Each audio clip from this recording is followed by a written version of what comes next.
¿Qué tal? Muy buenas tardes. ¿Cómo están? Espero que muy bien en sus casas. Me presento, mi nombre es Diego Núñez, yo soy psicólogo. En el día de hoy preparé una presentación para poder hablar acerca del concepto de la práctica proactiva del autocuidado para bailarines.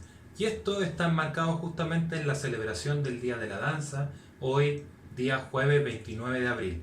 Un día bastante especial para todos aquellos que nos dedicamos a esta disciplina diariamente y que compartimos las experiencias con estudiantes, bailarines, profesores, etcétera. Así que espero que les guste la charla y lo importante es que podamos ir diferenciando algunos conceptos y tomar algunas recomendaciones respecto a lo que estamos viviendo en la actualidad y de cómo la pandemia de alguna manera nos ha movilizado para poder implementar otro tipo de estrategias y acciones que nos permitan mantener la cierta regularidad que existía antes de obviamente entrar a los periodos de confinamiento. Bien, así que para comenzar, como les decía, me gustaría hacer una breve revisión de el tema que tiene que ver con los tiempos actuales, quiero decir, que estamos viviendo. Cuando uno se mete a investigar un poco acerca de estudios, de bibliografía relacionada a cómo se encuentra la población actualmente, podemos encontrar rápidamente que existen menciones respecto al tema de la pandemia que está relacionada a la salud mental. Y ahí hay que considerar que este factor de alguna manera estaba precedente al momento que ocurre justamente la pandemia y los confinamientos. O sea, desde hace un tiempo a la fecha, Chile, lamentablemente sus indicadores de salud mental se han ido deteriorando bastante. Y finalmente al momento de llegar la pandemia, lo que esto generó es que todas estas conductas, síntomas y cuadros que presenta la población en general se acentúen y de alguna manera se tendieran a perpetuar un poco más.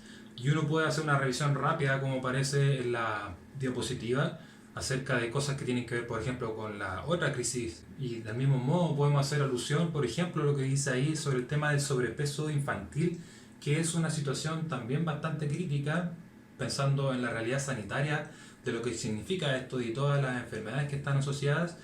Y que hay que considerar también que es una realidad que venía ya desde antes, obviamente, el tema de la pandemia.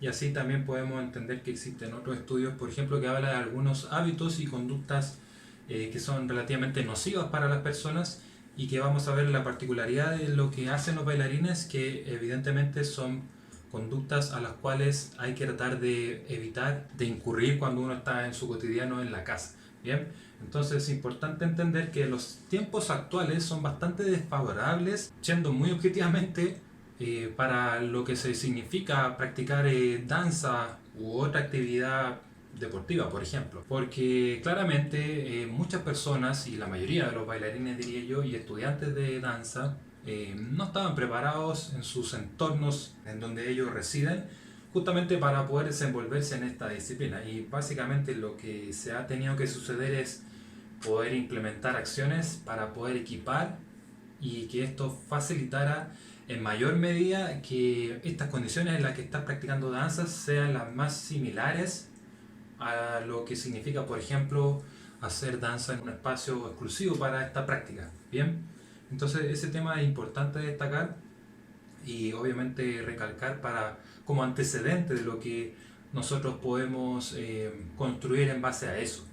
Y yo creo que si uno hace la autoevaluación y mira un poco hacia adentro cómo ha evolucionado el tema de la pandemia, se puede dar cuenta que en algún momento de todo este largo tiempo que llevamos confinamiento acá, por ejemplo, en Chile y la región metropolitana, de que en algún momento muchas personas, todos, nos sentimos un poco desesperanzados, desanimados.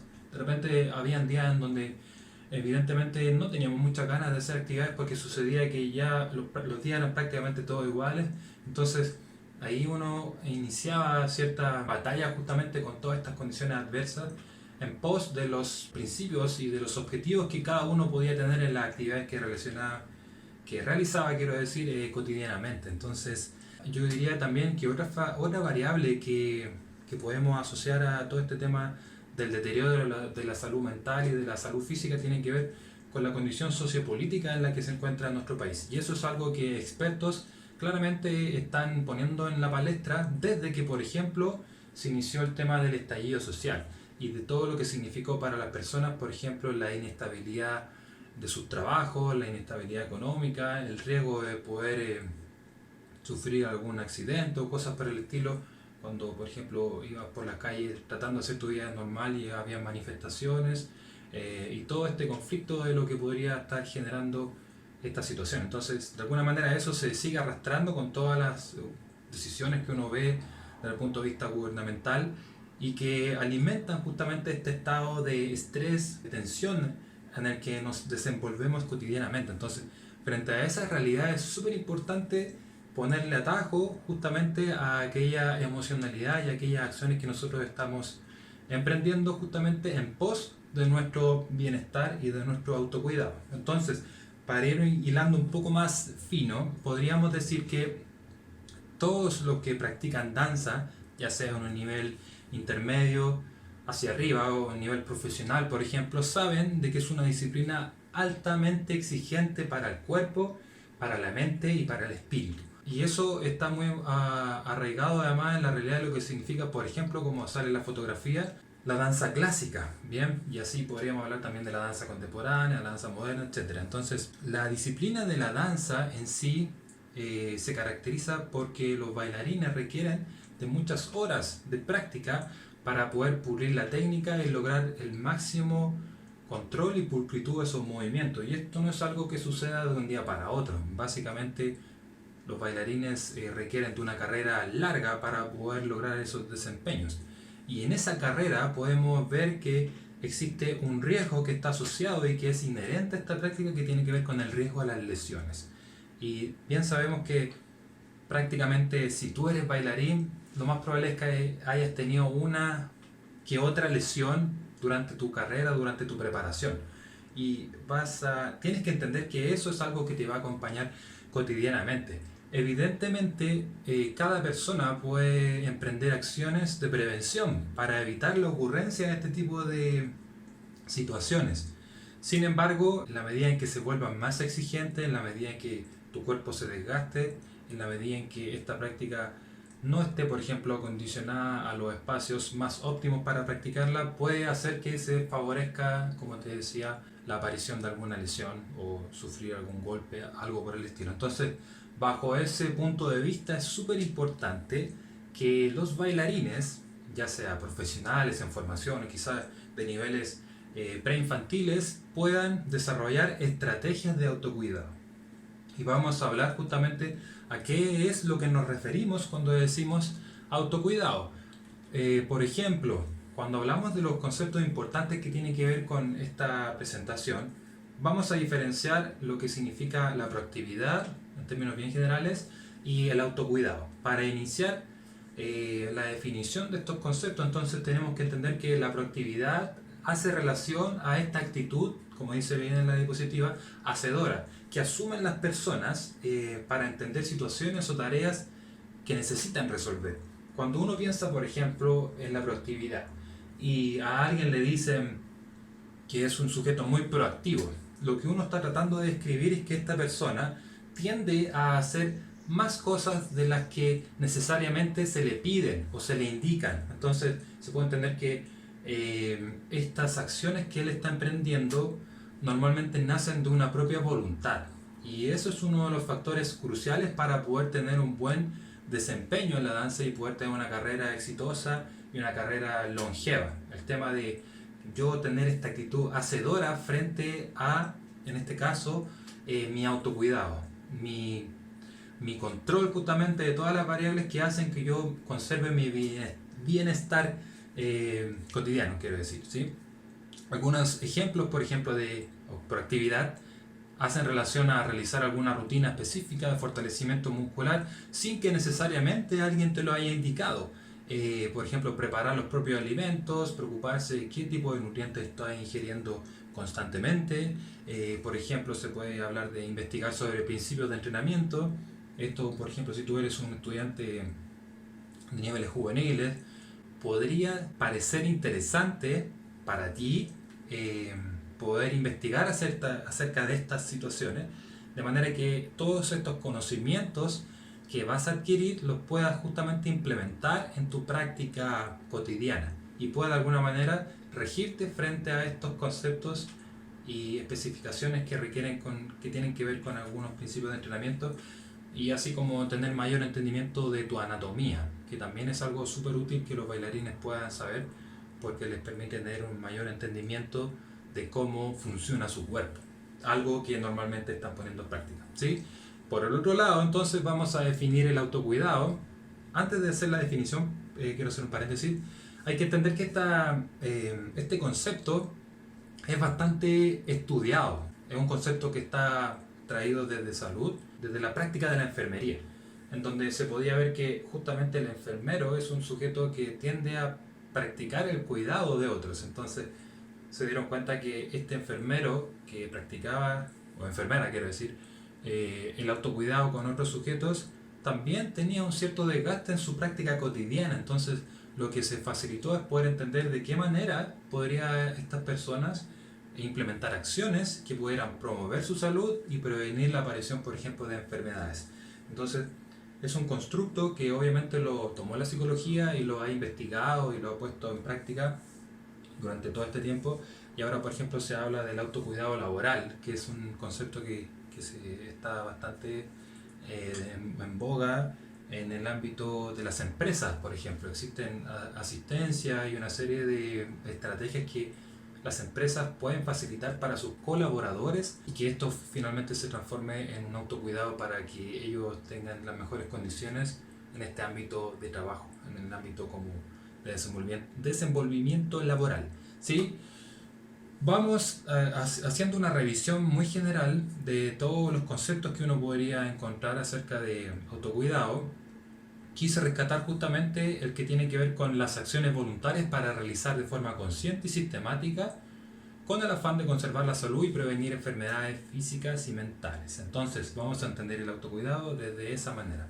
Todo aquello que yo puedo emprender de manera voluntaria y de manera consciente y de manera sistemática para justamente conservar mi salud, para poder establecer un equilibrio en esta variable. Y cuando hablamos de salud entendemos que podemos referirnos a ciertas dimensiones que vamos a ver un poco más adelante, ¿sí?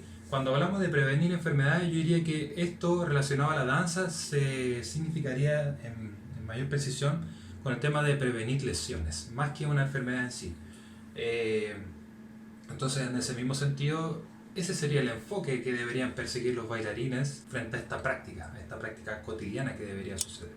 Algunos ejemplos de esto: ingerir alimentos nutritivos en vez de alimentos no nutritivos sería una práctica de autocuidado. Realizar ejercicios de flexibilidad cada vez que, por ejemplo, tengo una clase de preparación física o una clase intensa, también sería una medida de autocuidado, de manera que pueda distender justamente los músculos y favorecer su descanso, por ejemplo.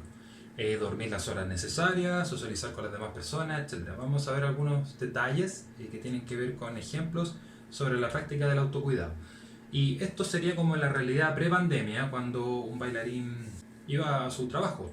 Podíamos ver que cada uno, antes de iniciar una práctica, una clase, un ensayo, aplicaba un ejercicio de activación, de calentamiento. Y si uno lo ve en mayor perspectiva, con detalle esto, puede entender que todas estas acciones que están haciendo los bailarines acá son justamente una acción de autocuidado. ¿Por qué? Porque si uno se pone a pensar que estos bailarines se pongan en acción sin necesariamente realizar un trabajo de activación, de movilización, de articularidad, lo más probable es que ellos, frente a esa realidad, puedan tener dificultades, y esto se transforme en la aparición de algún malestar o de alguna lesión, por ejemplo. Entonces, los bailarines profesionales, de alguna manera, a través de su práctica cotidiana y de lo que aprenden del resto de otros bailarines, tienen un autocuidado que está más o menos traspasado de generación en generación, que es como de alguna manera inherente a la práctica, porque saben que el no practicar este tipo de acciones puede generarle en ellos un deterioro o un riesgo para su salud física, ¿sí? Vamos a ver que no es solamente lo físico lo que les atañe a los bailarines. Hay varias dimensiones que tienen que ver con lo social y lo psicológico, que quizás son más desconocidas, pero también es importante poner en la palestra. Entonces, el autocuidado debería tender a ser una actitud cotidiana. O sea, yo debería estar cotidianamente preocupándome de mí como bailarín, como persona, como bailarín profesional, como bailarín en formación, ¿sí? Entonces, podemos diferenciar algunas dimensiones del autocuidado. Cuando uno le pregunta a un bailarín qué manera te cuidas, normalmente los ejercicios y todas las acciones que emprenden tienen que ver con el aspecto físico. ¿Y a qué quiero llegar con eso? Por ejemplo, los ejercicios que hacen de flexibilidad, de estiramiento, persiguen un fin físico. Cuando, por ejemplo, tú estás nutriéndote bien, comiendo buenos alimentos y preocupándote de este factor, también persigue un fin físico. Y también, al perseguir un fin físico, eso se extrapola a un bienestar, por ejemplo, psicológico. ¿Qué más podemos decir? El tema del descanso también se ve afectado en el tema de la salud física, de la salud psicológica, etcétera, etcétera, etcétera. Entonces, normalmente los bailarines tienden a aplicar acciones respecto al cuidado del factor físico, pero también tenemos que entender que existe una dimensión social y una dimensión psicológica. Cuando hablamos de la dimensión social, refiere justamente a todas estas interacciones y vinculaciones que tú podrías tender a tener con tu equipo de trabajo, o llámese elenco, con tus personas más cercanas, con tus amigos, con tu familia, etc. Entonces, el tener un equilibrio y una estabilidad frente a la vinculación y la interacción que yo tengo con las demás personas va a favorecer justamente un autocuidado. Por ende es importante ponerle atención a esto en relación a cómo estás llevando tus relaciones sociales, si hay algo que estés como en conflicto, que necesites resolver, sería importante poder atacarlo y poder resolverlo de alguna manera, ¿sí? Y lo último, como les decía, la dimensión psicológica. Y la dimensión psicológica podríamos entenderla en términos generales, que hace alusión justamente a estos estados emocionales, a esta emocionalidad predominante, recurrente que yo tengo en mi cotidiano. Es muy distinto sentirse tranquilo en la práctica de la danza durante toda una semana o a sentirse, por ejemplo, irritado por algo que te pueda estar sucediendo, o sentirse ansioso por algo que estás pensando que tienes que hacer, o derechamente, en el estado contrario, sentirse desesperanzado, sentirse desmotivado, sentirse triste, bajoneado, etc. Todas esas emociones son súper importantes que los bailarines las puedan reconocer, porque en la medida en que esas se vuelvan recurrentes se pueden transformar en factores facilitadores de desequilibrios emocionales o la aparición, por ejemplo, de la recurrencia de alguna lesión, ¿sí? Podemos entender que las lesiones tienen componentes, la aparición de las lesiones, quiero decir, tienen componentes desde el punto de vista de lo que hace físicamente y además de ciertas predisposiciones psicológicas. No es materia de esta charla, pero hay que entender que existe una relación entre ambos factores, quiero decir, ¿sí? Entonces es importante que cuando tú hagas una autoevaluación de autocuidado mires todas estas áreas que tienen que ver con tu bienestar general, ¿sí? Entonces los bailarines profesionales saben, y esto es algo que tienen que aprender los bailarines más jóvenes, que quizás no son profesionales y que están en ese camino, ellos saben que la integridad como de su cuerpo, de quienes son, es lo más preciado que tienen, porque bien sabemos que el cuerpo en la danza es el elemento nuclear de todo lo que se construye a raíz de esto mismo, el cuerpo del bailarín, ¿sí? Entonces, para adoptar una actitud proactiva sobre tu autocuidado, debes entender que tu cuerpo, mente y espíritu son lo más preciado que tienes. Entonces, en ese sentido, sería importante poder hacer una diferenciación de cómo enfocar el concepto del autocuidado frente a las distintas etapas evolutivas que tiene un bailarín. Por ejemplo, si esta charla la está viendo alguna mamá, o papá, o hermana, o lo que sea, de alguna niña que, por ejemplo, tenga, no sé, entre 7 a 10 años, 11 años, que está todavía en un periodo preinfantil e infantil, es importante entender que en esta etapa evolutiva se esperaría que los adultos responsables de estos estudiantes puedan empezar de a poco a entregarles ciertas responsabilidades en el autocuidado que deben ejercer estos grupos o estos estudiantes, quiero decir, ¿sí? Y eso se logra justamente desarrollando la independencia y la responsabilidad sobre lo que significa la práctica de la danza en ese tipo de grupos. Y acciones concretas tienen que ver, por ejemplo, con que los estudiantes tengan la capacidad, por ejemplo, de armar su bolsito con las cosas, con las indumentarias que necesitan, de poderse hacerse cargo, quiero decir, la hidratación que necesitan para cada clase, de poder estar más atentas o más pendientes de la indumentaria que se les exige y que deberían estar cambiando, etcétera. Entonces, como tarea número 1, sería importante que los adultos que viven en relación a estos estudiantes más pequeños puedan de a poco ir implementando estas conductas de manera que se pueda favorecer la independencia y la autonomía de estos bailarines y que vayan aprendiendo hábitos que son saludables para su bienestar y para su autocuidado. Y aquí, por ejemplo, podemos hablar del tema crítico, de lo que podemos volver un poco adelante en la presentación, sobre el tema del sobrepeso. Cuando hablamos del sobrepeso hay que combinar el factor de la actividad física y la alimentación. Y para ser muy claros y directos, un estudiante con sobrepeso de esa edad es básicamente responsabilidad de los padres, porque los niños normalmente no tienen la capacidad de cocinarse, ni tampoco de escoger qué es lo que comen. Salvo que puedan tener, por ejemplo, que el papá le tenga en el estante lleno de cosas y ahí obviamente pueden escoger.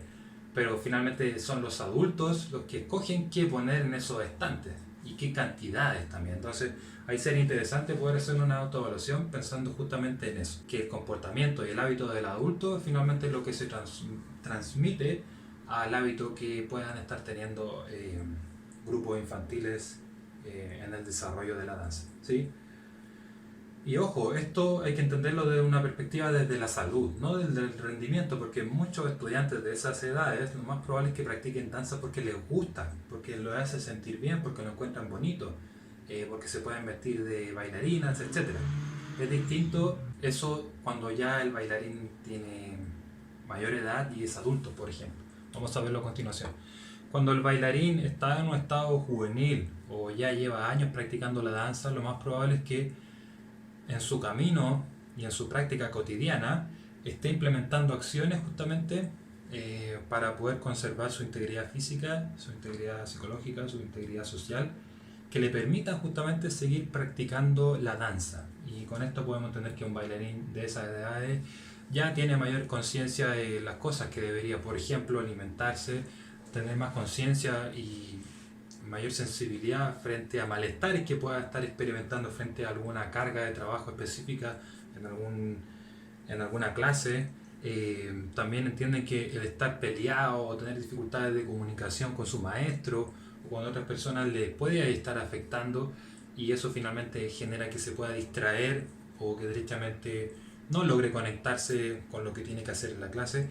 Todas esas cosas finalmente son ejercicios de autoconciencia que los bailarines experimentan en su vida y que tienen que ponerle el atajo desde la perspectiva de que cada acción que puedan estar emprendiendo o puedan estar viviendo puede estar afectando, como les decía, a su integridad, a su equilibrio, a su bienestar, ¿sí? Se esperaría entonces que a nivel más juvenil o más avanzado, los bailarines en formación emprendan este tipo de acciones favorables para su salud y su bienestar general. Y además lograr tener mayor conciencia de aquellas acciones que puedan ser nocivas para el equilibrio de este, ¿sí? Finalmente entendemos que cuando esta bailarina recorre toda la carrera hasta llegar al profesionalismo es porque justamente entendió que su cuerpo y su integridad personal es lo más preciado que tiene y es su herramienta de trabajo finalmente. Entonces, a lo que quiero llegar con esto es que un bailarín profesional lo más probable es que haya implementado acciones de autocuidado durante su preparación, que tenga conciencia de eso y que por lo menos pueda tener ciertas rutinas y acciones que favorezcan esto. Es muy difícil, quizás pueden existir los casos, pero es muy difícil pensar que un bailarín que tenga malos hábitos de alimentación, que tenga desórdenes, por ejemplo, en el tema del sueño, del ciclo sueño-vigilia, que tenga malas relaciones con todo el mundo, que tenga sintomatologías o sensaciones emocionales muy cambiantes y que esté además lleno de lesiones, pueda vivir con plenitud una carrera profesional. Lo más probable es que eso no suceda, porque son justamente todos los factores de base que deberían estar estables para poder desempeñarse en esta profesión. Entonces, para seguir avanzando, algunos pasos para practicar el autocuidado. Lo importante de aquello es poder identificar que todo lo que hacemos o no hacemos podría tener un impacto en lo que significa mi rendimiento y mi performance en la danza. Entonces, lo primero que se recomienda es que tú puedas tomar conciencia de tus actos. ¿Y esto qué significa? Es básicamente sentarse a pensar qué hago para estar bien y qué cosas no me ayudan a estar bien. Entonces, en ese sentido, lo importante es que quizás ustedes hagan el ejercicio y puedan tomar un lápiz, anotarlo y decir, bien, mi sueño está conservado, sí, estoy durmiendo lo adecuado, sí, despierto con ganas, por ejemplo, después de dormir cada noche, sí, me siento descansado, sí, me preocupo de mi hidratación constante durante el día, sí, hago ejercicio de flexibilidad todos los días de la noche antes de dormir, sí, etcétera. Y así cada una de las cosas que pueden estar influyendo, como les digo, en su rendimiento y en su conciencia de las acciones que están emprendiendo habitualmente. Entonces ese sería el paso número uno, hacer un checklist o quizás hacer un ejercicio mental y quizás conversarlo. O sea, también sería bastante interesante, aunque las condiciones para compartir con otros en estos momentos sean un poco más difíciles, pero por ejemplo discutir con otros colegas, con otros compañeros, con otros estudiantes, decirle, a ver, ¿cómo tú resuelves esto? ¿Qué estás haciendo respecto a esto? ¿Cómo te va mejor con esto? ¿O te sirve o no? Etcétera. Y así compartir ideas y hacer como una especie de autoevaluación.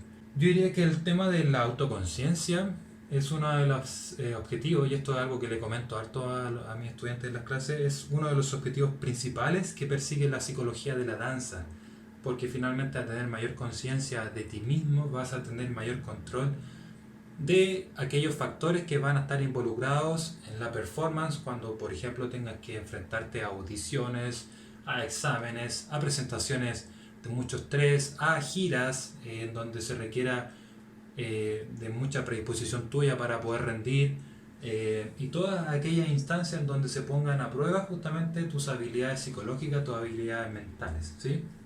Entonces eso es súper importante que los estudiantes de por sí lo empiecen a practicar. Lo segundo sería asumir la responsabilidad de tu salud, y con esto me refiero a que, claro, tú puedes identificar aquellas cosas positivas y negativas que haces en pos de tu bienestar.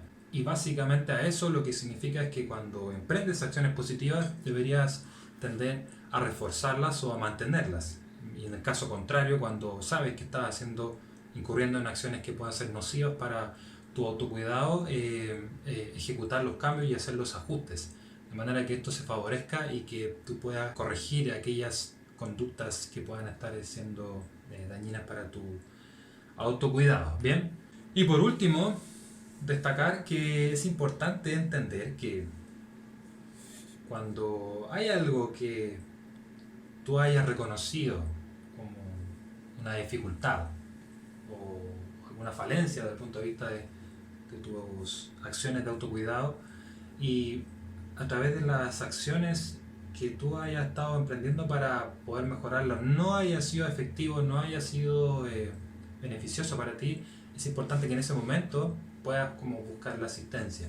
Y cuando hablamos de asistencia podemos pensar en profesionales que te podrían ayudar y que están relacionados a la práctica de la danza. Y aquí hago alusión, por ejemplo, a lo que puede ser un psicólogo de danza, un kinesiólogo de danza, un masoterapeuta deportivo, un traumatólogo deportivo, etc. Y cuando le pongo el adjetivo continuo a estas profesiones, lo hago con el afán de poder identificar que, así como sucede en otras disciplinas deportivas, es súper importante poder atenderse con especialistas en la materia. Vamos a verlo un poco más adelante porque quiero hacer alusión a eso. Pero en general, y como conclusión de esta indicación, sería importante siempre considerar la opción de poder buscar asistencia, ¿sí? Asistencia de otras personas frente a situaciones que quizás escapen un poco de tu control, pero que requieran necesariamente aplicar algún ajuste, ¿sí? Entonces, para ir terminando, algunas recomendaciones específicas que podría sugerirte para poder mejorar tu autocuidado cotidiano. Lo primero que se puede establecer es que tengas alguna rutina específica, una rutina semanal de trabajo, una rutina que justamente te permita estructurar tus actividades diarias, ¿sí? Con eso me refiero a que, por ejemplo, si tú eres un bailarín de formación o eres un bailarín profesional, lo más probable es que tengas tus horarios de clases más o menos establecidos en la mañana. Por ejemplo, no sé, hoy día me toca clases de 8:30 a 1:30 y después en la tarde, no sé, de 2 a 5 o 6. Y esa es como más o menos mi jornada de trabajo, de preparación cotidiana. Entonces, si te pones a pensar, quizás no hay tantos horarios para poder aplicar alguna de las acciones, pero lo importante cuando uno establece una rutina semanal es poder establecer aquellas acciones que son primordiales de tu quehacer cotidiano. Para un bailarín profesional claramente va a ser tomar las clases, ir a los ensayos, etcétera.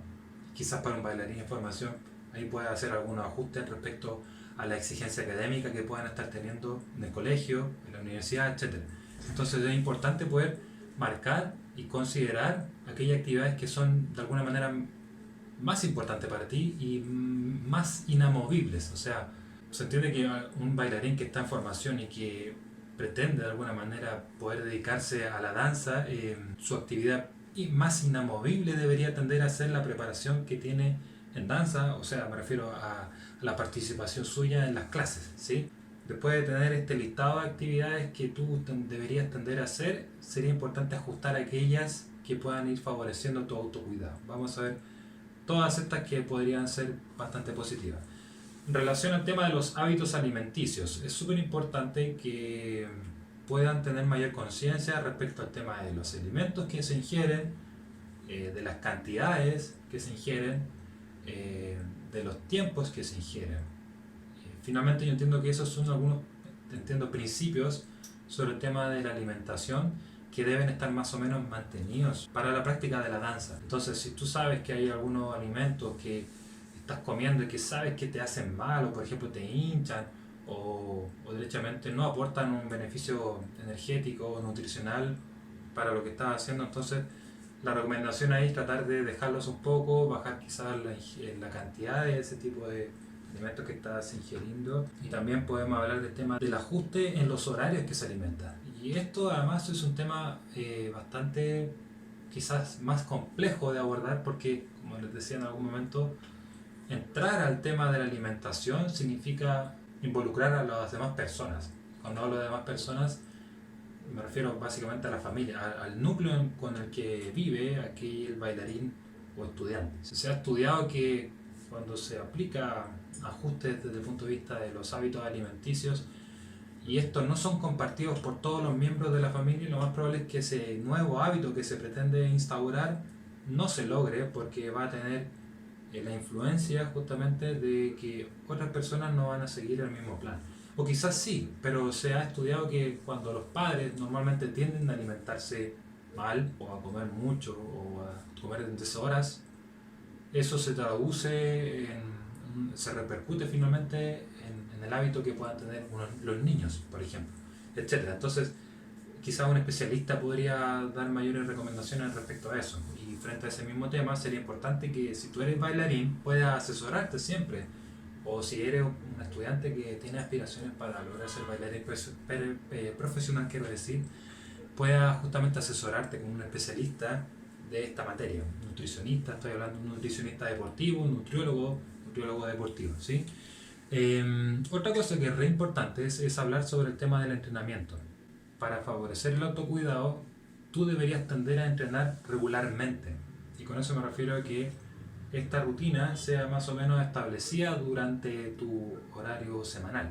Bien, y que sea algo que hagas de manera sistemática, quiero decir, y que tenga cierta estabilidad. Porque finalmente a través de esta práctica cotidiana, tú deberías tender a beneficiarte justamente y a mejorar en relación a lo que se está trabajando. Otra cosa importante y que pueda estar sucediendo actualmente a raíz del confinamiento tiene que ver con la optimización de las condiciones para el entrenamiento.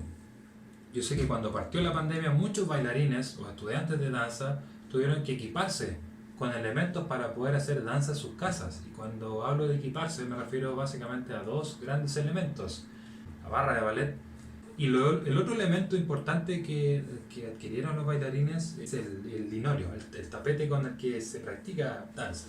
Entonces esos dos elementos son, yo diría, esenciales para poder practicar la danza clásica en casa. ¿Bien?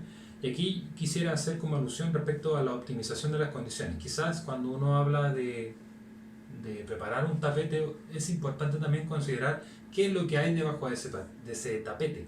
Y en ese sentido, sería importante tratar de implementar algunos ajustes que tienen que ver con la materialidad que existe justamente debajo del tapete o en lo que yo voy a estar practicando, saltando y moviéndome cotidianamente. ¿A qué quiero llegar? Es importante que los bailarines consideren que practicar en una superficie muy dura, como por ejemplo un piso de cerámica, un piso de concreto o un piso de vinílico, no sé, estoy tirando ideas, es mucho menos recomendable que por ejemplo practicar sobre un piso de madera, un piso laminado, que quizás tienden a ser mucho más acolchados y que pueden, eso finalmente se va a traducir en la recurrencia o en la aparición de alguna lesión por impacto, ya sea en el tobillo, en la rodilla, en la cadera, etcétera, etcétera, etcétera. Entonces, quizás el paso número uno, quizás estamos saliendo de cuarentena, quizás nos queda mucho rato, justamente considerar este aspecto.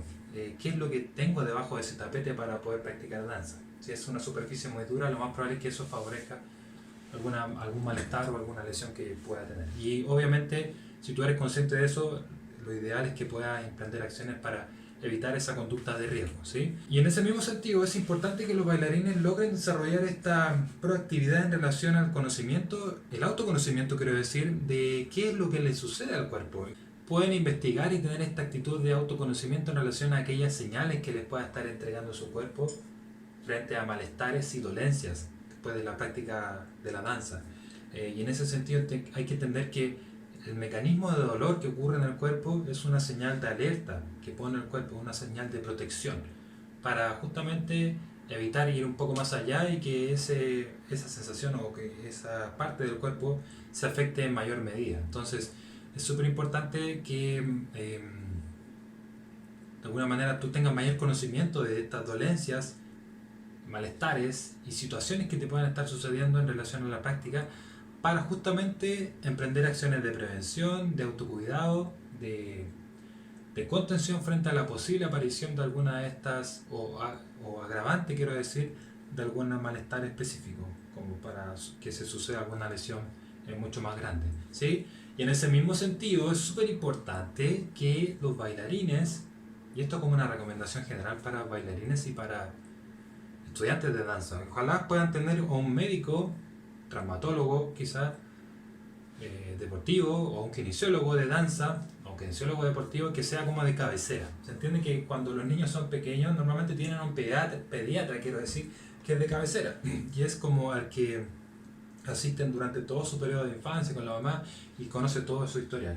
En la danza debería ocurrir lo mismo, en el sentido de que el tema del malestar físico es algo que te va a acompañar siempre y sería importante que pudiera atenderte con algún kinesiólogo o médico que pudiera conocer tu historial para poder ayudarte acerca de tu realidad, porque entendamos que muchas lesiones además aparecen en relación a las condicionantes de cada persona. Es decir, puede ser que un sujeto tienda, quiero decir, tener lesiones más recurrentes de tobillo, así como otro puede tener inconvenientes respecto a la zona dorsal, a la zona lumbar, a la espalda, la zona escapular, etc. Entonces, un especialista en esta materia, lo más probable es que tenga mayor conocimiento de ti y te pueda ayudar a enfocar acciones que sean específicas en relación a tu historial practicando danza. Así que eso es una recomendación súper importante que quizás podrían tomar.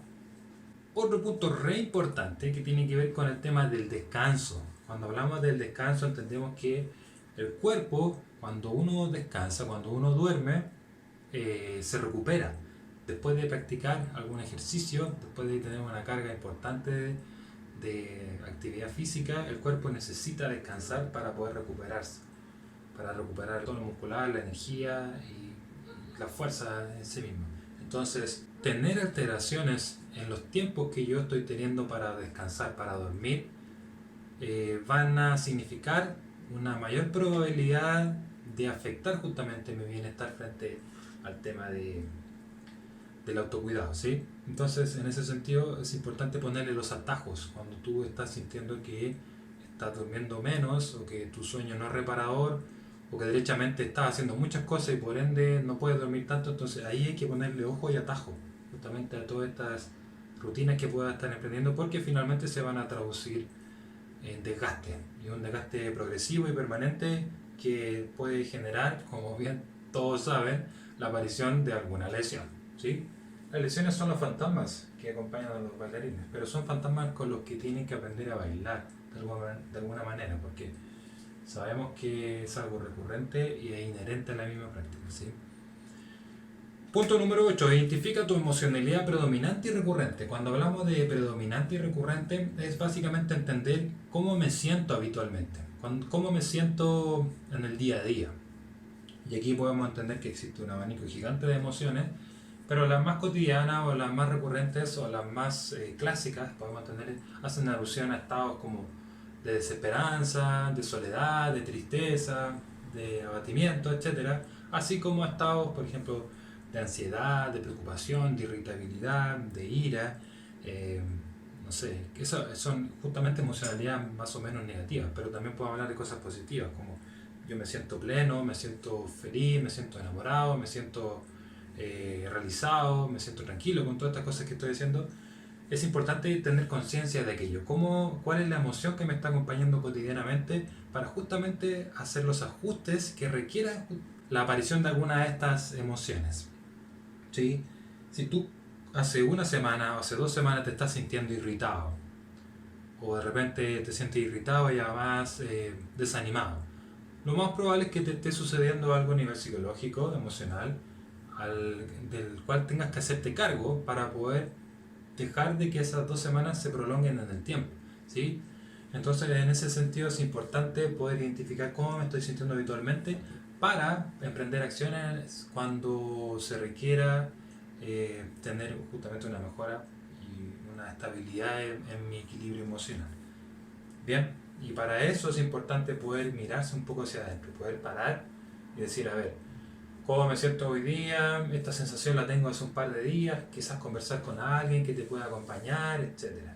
Todo eso finalmente va sumando a tu autoconciencia y a tu entendimiento del autocuidado, ¿sí? En ese mismo sentido, desde el punto de vista mental, podemos hablar del funcionamiento cognitivo. Cuando hablamos del funcionamiento cognitivo entendemos que son justamente aquellos procesos que nos acompañan en el cotidiano. Y cuando hablamos de los procesos cognitivos, entendemos que se asocia, por ejemplo, al tema del pensamiento, el proceso de la memoria, el proceso del lenguaje, la atención, la concentración. Cuando uno hace una observación respecto a cómo está funcionando todo esto y ve que existen ciertas alteraciones, por ejemplo, me siento más desconcentrado de lo habitual, estoy en las clases pero no logro concentrarme, podemos estar haciendo alusión a que algo en este proceso de atención-concentración está generando esta distracción, ¿sí? O esta disfuncionalidad. Entonces, en ese sentido es importante también tener en tu conciencia de esto e identificar qué es lo que podría estar sucediéndome desde el punto de vista del funcionamiento cognitivo. Bien. Punto número 11 significa a implementar acciones recuperativas. Cuando hablamos de acciones recuperativas, entendemos que son aquellas que puedan favorecer mi recuperación y que no necesariamente se refieren al dormir o descansar. Todos sabemos que nos gustaría poder tener de cabecera un masoterapeuta que te pueda ayudar a hacer masajes, por ejemplo, descontracturantes o de relajación después de haber tenido una ardua jornada de trabajo. Eso es algo ideal y si tú tienes la posibilidad de hacerlo, bienvenido sea, porque va a ser una acción que facilite justamente la recuperación de tu cuerpo, ¿sí? Ahí la tarea es como investigar un poco qué tipo de acciones recuperativas podría realizar en mi cotidiano o que yo podría emprender para justamente favorecer esto. Pero en general se entiende que cuando hablamos de recuperativo, mayoritariamente se nos viene a la cabeza el tema de los masajes, de las duchas, del agua caliente y todo lo que pueda significar la relajación muscular, ¿sí? Como decía anteriormente, mantener relaciones positivas con familia, pareja, compañeros, etc. Esto es algo que normalmente las personas no tienden a preocuparse tanto, más bien suceden, porque sí, y en la medida en que esto se vaya afectando o no, esto puede estar haciéndose más recurrente en la vida de cada persona. Para tener relaciones positivas hay que ser consciente de qué tipo de relaciones estoy teniendo y cómo son mis hábitos de interacción. Y aquí podemos hablar, por ejemplo, del tema de la comunicación efectiva, de la asertividad, de la atención y escucha activa, de mi comportamiento no verbal, etcétera. Todo eso finalmente son cosas que van a estar influyendo en el estilo relacional que yo pueda tener con otras personas, ¿sí? Que pueden finalmente traducirse en un equilibrio y en un bienestar, en un constructo de base para poder cimentar lo que voy a estar haciendo. ¿Qué más? Dedicar tiempo a actividades recreativas. Esto es importante desde el punto de vista de que, claro, nosotros necesitamos de alguna manera tener algunas actividades de ocio. Cuando hablamos de ocio, aquí entra un abanico gigante de alternativas y que hacen alusión justamente a nuestros intereses, a nuestros gustos y a todo aquello que pueda sumar para sentirse de alguna manera tranquilo, pleno y a gusto con lo que se está haciendo. Y aquí podemos mantener actividades artísticas, actividades manuales, musicales, básicamente todo aquello que no signifique practicar danza en sí mismo. En este caso sería así, alguna actividad recreativa. Si tú fueras una persona que no practica ninguna actividad, la danza sería una actividad recreativa. Porque claro, la danza es una actividad recreativa, pero para un bailarín profesional, aparte de recreativo, tiene otro principio, que es básicamente el principio laboral, ¿sí? O para un estudiante puede ser muy similar, ¿sí? Y lo último que ya lo comenté anteriormente es consultar a los especialistas. Idealmente, pensar que si tú eres un bailarín que está en formación, puedas asesorarte con algún nutriólogo, algún nutricionista por esa área, el tema de la nutrición, quizá el tema de lo psicológico también, tener a alguien que te pueda ayudar a poder reconocer ideas, reconocer emociones, poder resolver algunos conflictos, tener mayor entendimiento de cómo eres tú como en persona. Y del tema más físico, se podría hablar de especialistas del área médica, como había dicho anteriormente, traumatólogos, kinesiólogos, masoterapeutas, y todo aquel que pueda aportar en esa área de tu formación, ¿sí? Súper importante tener esa proactividad para poder consultar cuando se requiera, ¿sí? Para ir terminando, elevar la calidad de vida y bienestar personal. Eso es finalmente lo que perseguiría el autocuidado. Y eso es lo que tú lograrías si es que logras emprender acciones sobre el autocuidado. Vas a mejorar tu calidad de vida y vas a estar en una mejor posición de bienestar como persona, ¿sí? Y eso finalmente se puede traducir en hartas cosas, como por ejemplo el tema del disfrute. En la medida en que tú tengas mayor control de todas estas variables que se estuvieron hablando, vas a despreocuparte tanto y vas a poder estar más pleno y poder disfrutar aquello que estás practicando. El equilibrio además está intrínseco a eso. En la medida en que tú tengas controladas tus variables, todo se va a mantener equilibrado. La proyección tiene que ver con que tu carrera, tu práctica de danza sea justamente mucho más longeva y que no sea corta. Con eso me refiero a que puedas favorecer que tu cuerpo tolere y aguante todo el desgaste que va a tener durante la práctica de la danza. Y el rendimiento también es una variable relacionada al mismo tema de la proyección. En la medida en que todas estas variables estén altas, tu rendimiento debería tender a ser mejor. Lo más probable es que si estás mal nutrido, tu rendimiento tienda a ser más bajo. Si tienes dificultades emocionales, tu rendimiento tiende a ser más bajo. Si tienes problemas con todo el mundo en términos de tus relaciones interpersonales, lo más probable es que tu rendimiento tienda a ser más bajo, ¿sí? Caso contrario, si todo eso está más o menos establecido y optimizado, lo más probable es que tu rendimiento tenga una base para poder ser mejor y más alto, ¿sí? Eso en términos generales. Agradezco a todos su participación, su permanencia en este momento de la charla. Aquí aparece alguna bibliografía de la que me basé para poder hacer la presentación. Y bueno, espero que les haya gustado, espero que hayan quedado al menos con alguna idea que puedan practicar en su cotidiano.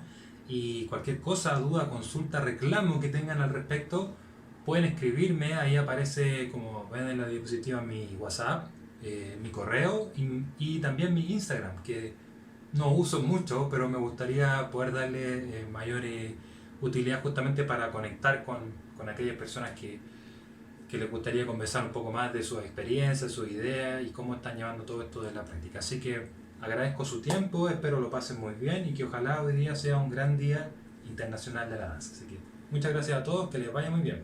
Chao, chao.